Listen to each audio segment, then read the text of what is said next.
Tara na sa Szechuan, isa sa mga paborito naming Chinese resto.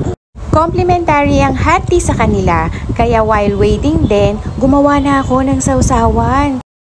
Yan na nga, yang chow fried rice, steam swahe, the best steam lapu-lapu with tausu sauce, ang spicy spare ribs, then garlic spinach, and eggplant with minced pork. Bago pa mag-party-party sa food dish, syempre unahin na natin ang bulinggitoy para walang mangulit and asiskido sa mga bet na foods. Ang style ko sa pagkain, kinukuha ko na yung mga bet ko at portion na kaya kong ubusin.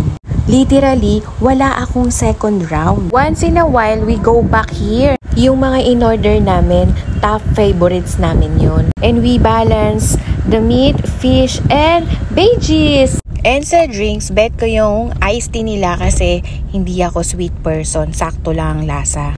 Etong watermelon shake, favorite to ni Habi. Lakas maka-refresh.